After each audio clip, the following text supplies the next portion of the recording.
नमस्कार पशुपालक भाइयों, स्वागत करते हैं आपके अपने यूट्यूब चैनल एग्रो कैटल में। तो पशुपालक भाइयों, एक बार फिर से आपके सामने हाजिर हुए हैं एक नई वीडियो लेकर। और ये वीडियो बहुत ही स्पेशल होने वाली है, खासकर जो हमारे पशुपालक हैं, पशु पाल रहे हैं, उनकी जो उनके सामने समस्याएं आती हैं, जैसे सीमन की या और भी कुछ जो समस्या आती है, बांझपन वगैरह, तो उसकी पूरी जानकारी हम आज आए हैं डॉक्टर साहब के पास में। तो सबसे पहले जो है हम डॉक्टर साहब का परिचय लेते हैं। और वीडियो शुरू करने से पहले आपको बता दें कि जो भी साथी हमारे चैनल पर नए हैं वो जल्दी हमारे चैनल को सब्सक्राइब कर लें और बेल आइकन दबा दें। तो चलिए हम सबसे पहले डॉक्टर साहब का परिचय लेंगे। तो डॉक्टर साहब, हमारे चैनल में आने पे आपका बहुत बहुत स्वागत है। धन्यवाद भाई साहब। जी, एक बार हमारे दर्शकों को अपना नाम और परिचय बताइए। मैं डॉक्टर राजेंद्र सिंह, पशु चिकित्सा अधिकारी, नावला। तो डॉक्टर साहब, जैसे पशुपालकों के लिए बहुत सारी समस्याएं आ रही हैं कि बांझपन की समस्या है सबसे बड़ी। तो सबसे पहले मैं इसी के बारे में आपसे पूछूंगा कि ये बांझपन की समस्या खासकर जो देसी गोवंश है, गायें हैं, उनमें कैसे दूर कर सकते हैं? बांझपन की समस्या, जी। पहले तो हमें सभी को ये समझना चाहिए कि भाई बांझपन की कारण क्या है। जी। जब तक आप बांझपन का कारण नहीं समझेंगे जी। तो उसका इलाज क्या करेंगे। जी।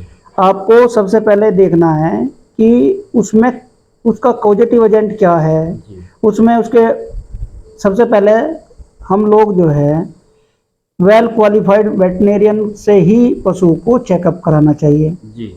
करता क्या किसान, जी। जो भी मिला उसी से काम कर, उसी से भाई कोई मिला, मैं मिला, आप मिले, उसी से जो है बीज डलवा दिया या उसको चेक करा दी।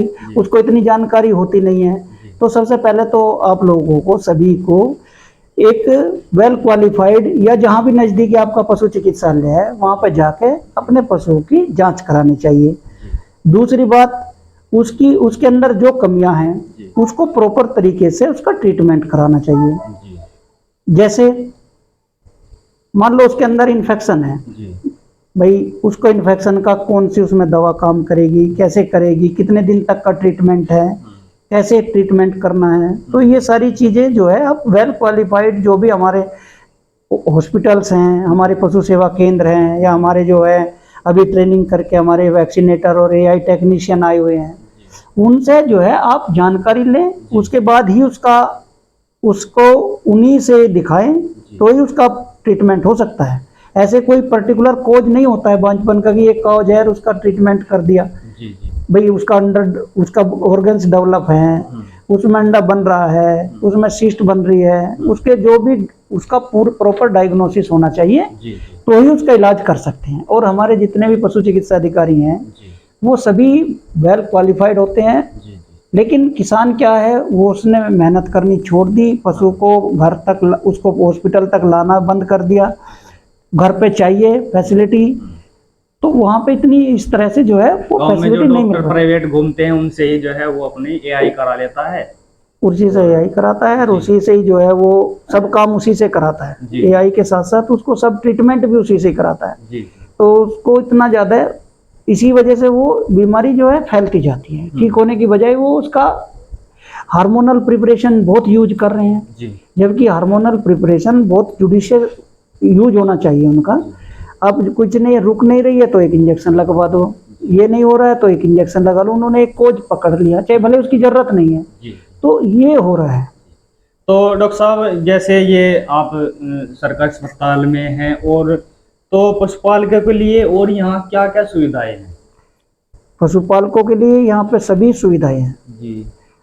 यहाँ पे पशुओं को कैसा भी इलाज, बांझपन, बधियाकरण, टीकाकरण, भाई हमारे यहाँ पे टीकाकरण होता है, साल में 2 बार होता है। एफएमडी, खुरपका मुंहपका, गला घोटू का टीकाकरण होता है।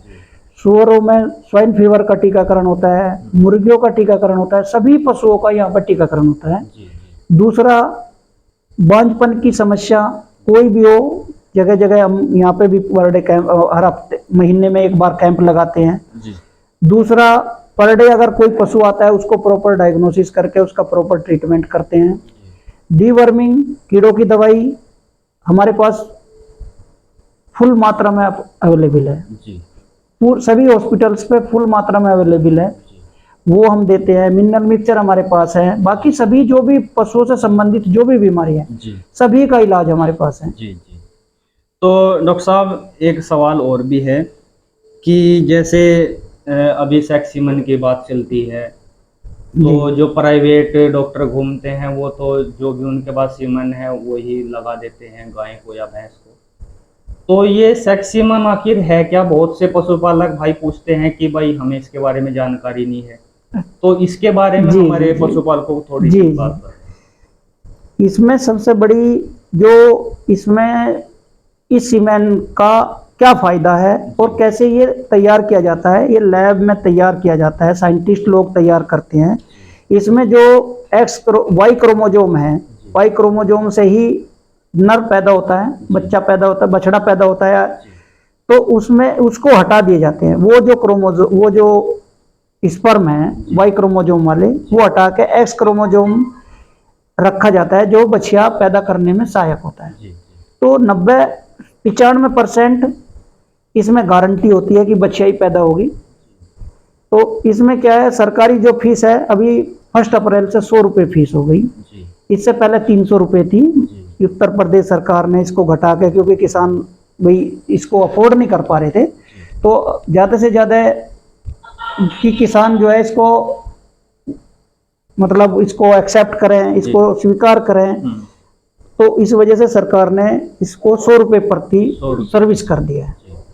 और इससे फायदा क्या है? इससे ये फायदा है जो पशुओं को, क्योंकि अभी देखिए किसान भाई जो है पहले तो बैलों से खेती करते थे, अब ज़्यादातर बैलों से खेती हो नहीं रही है, मैकेनाइज फार्मिंग होगी, ट्रैक्टर से खेती हो रही है, बैलों की इतनी ज़्यादा ज़रूरत नहीं है।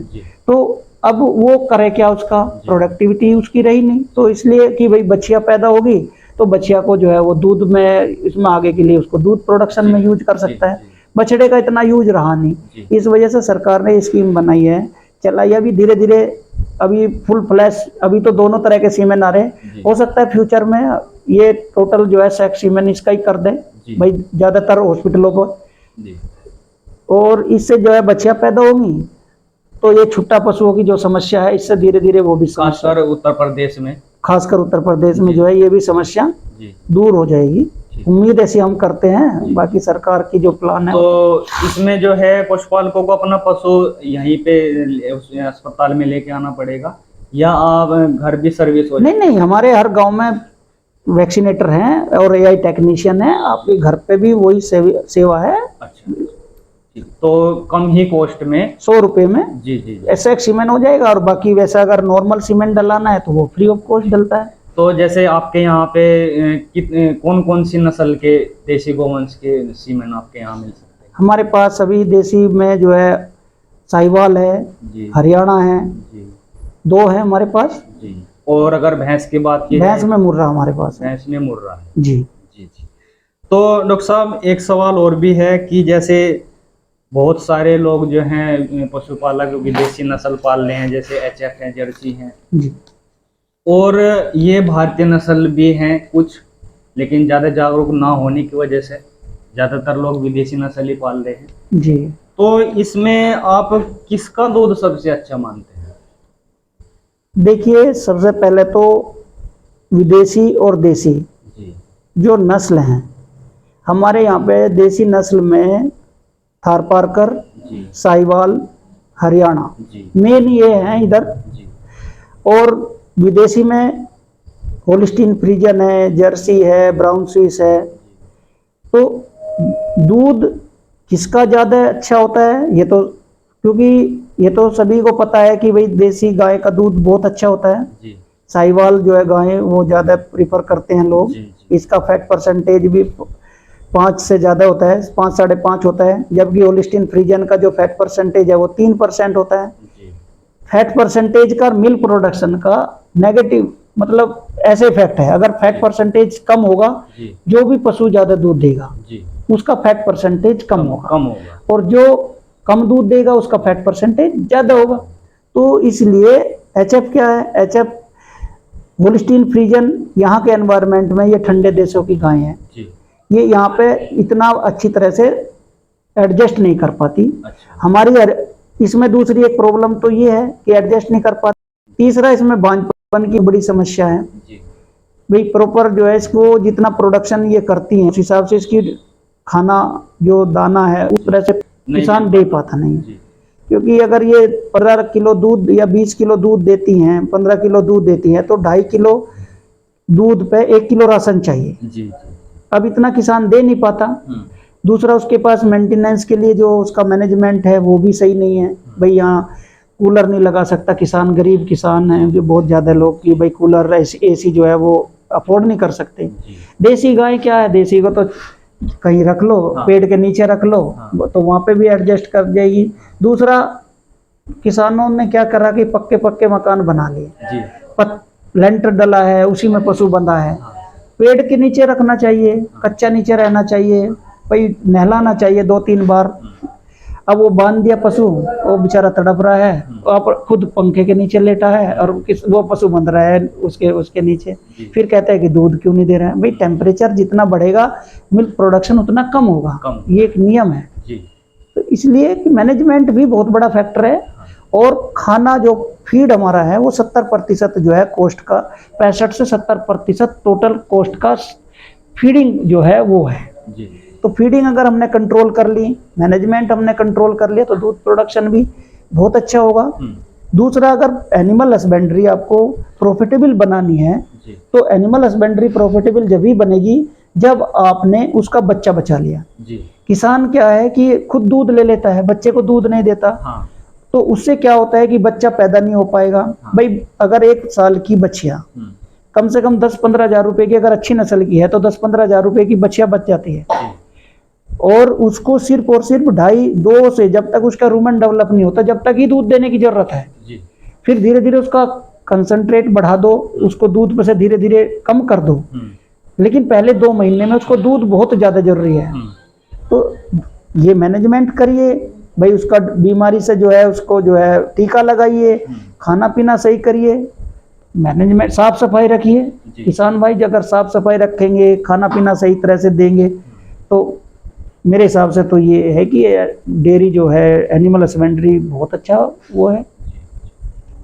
तो ठीक है डॉक्टर साहब, आपने बहुत ही अच्छी जानकारी दी है हमारे पशुपालक भाइयों को। और अंत में जो है हमारे पशुपालक साथी जो हैं उनके लिए और आपका जो संदेश है कि उन्हें कैसे और अच्छे तरीके से अपने पशुओं की देखभाल करनी चाहिए, सेक्स सीमन का यूज करना चाहिए, तो आपका पशुपालकों के लिए क्या संदेश है? भाई साहब, मेरा तो यही संदेश है कि सबसे पहले आप जो है जो भी पशु पालो, अच्छी नस्ल का पशु पालो। दूसरी बात, नस्ल पाल ली बहुत अच्छी, उसका क्रॉस जो है आप उसी ब्रीड से कराएं, अच्छी ब्रीड से कराएं। पता चला कि आपने गाय तो बहुत अच्छी ले रखी, क्रॉस उसको जो है देसी सांड से करा दिया, तो उसकी तो जो जेनेटिक पोटेंशियल है वो 0 हो गया। जो प्रोग्रेस की थी 6-7 जनरेशन में, वो खत्म हो गई। पहली बात तो ब्रीड बहुत अच्छा सिलेक्शन होना चाहिए। दूसरा, उसका जो ब्रीडिंग है वो अच्छी नस्ल के सांड से करानी चाहिए, या कृत्रिम गर्भाधान जो कराना चाहिए। ज़्यादातर तो मैं तो यही रिकमेंड करूंगा कि कृत्रिम गर्भाधान ही फॉलो करें। सांड से इन्फेक्शन होने के चांस ज़्यादा रहते हैं, साइज जो है उस तरह का नहीं हो पाता है, इन्फेक्शन के चांस ज़्यादा हैं। दूसरा, ओवर साइज सांड रहते हैं, अवेलेबिलिटी भी नहीं है सांड की, अच्छी सांडों की अवेलेबिलिटी भी नहीं है। दूसरा फैक्टर आता है हमारे यहाँ पे फीडिंग का। फीड जो है अच्छी तरह से जो है, जैसे किसान जो है जब सीजन होता है उस टाइम जैसे आप अपने लिए 4 गेहूं खरीदते हो, ऐसे ही पशुओं के लिए भी गेहूं खरीदें, उनका राशन बनाएं, अपने घर का राशन बना हुआ यूज करें। फिर जितना वो दूध दे रहा है, जितना उसको जरूरत है, जैसे गाय के लिए 2.5 किलो पे 1 किलो राशन, भैंस के लिए 2 किलो पे 1 किलो राशन, और 1 किलो उसका मेंटेनेंस, उसको भी डिवाइडेड डोज में दें, प्रॉपर मात्रा में दें, पका के दें। तीसरा, समय समय पर जितने भी टीकाकरण है बीमारियों का वो टीकाकरण कराएं। मैनेजमेंट जो सार है जहाँ पे पशु बनते हैं वहाँ की साफ सफाई रहे, गर्मी के सीजन में गर्मी से बचाव करें, सर्दी के सीजन में सर्दी से बचाव करें। पशु को अपना एक उद्योग की तरह पालें। जी। ऐसे नहीं कि भाई पाल लिया सिर्फ नॉर्मल दे रहा 2 किलो दूध तो ले लिया और हाँ, छुट्टी। ऐसे नहीं होना चाहिए। जी। पशु पालें तो उसका कुछ प्रॉफिट के बीच मन में ये सेट रहना चाहिए कि भाई हमें इससे कुछ फायदा लेना है। जी। अगर हमने उससे फायदे के लिए नहीं पाला, भाई पशु हम पाल रहे हैं, सेंटिमेंट तो है ही है, लेकिन उसके साथ अल्टीमेट हम फायदे के लिए पाल रहे हैं उसको।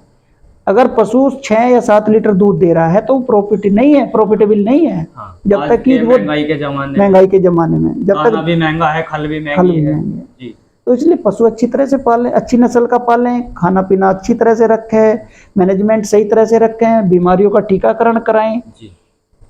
तो इससे मेरे हिसाब से पशुपालन जो है वो बहुत ही अच्छा और फायदे का सौदा होगा। तो बहुत अच्छी बात है, डॉक्टर साहब से जो है हमने बात की है और इन्होंने बहुत अच्छी जानकारी दी है। जो खासकर हमारे उत्तर प्रदेश के पशुपालक भाई हैं वे इस बात का विशेष ध्यान रखें, जैसे ये देसी गोवंश को बढ़ावा देना चाहिए और सेक्सिमन का ही प्रयोग करना चाहिए। तो ठीक है डॉक्टर साहब, हम आपसे बात करके बहुत अच्छा लगा और हमारे चैनल पर आने के लिए आपका बहुत बहुत धन्यवाद। थैंक यू, धन्यवाद। ठीक है पशुपालक भाइयों, हमारी वीडियो कैसी लगी कमेंट सेक्शन में ज़रूर बताइएगा और अगर पसंद आई हो तो लाइक और शेयर करना बिल्कुल नहीं भूलें। तो चलिए मिलते हैं जल्दी ही और एक नई वीडियो के साथ, तब तक के लिए जय हिंद दोस्तों।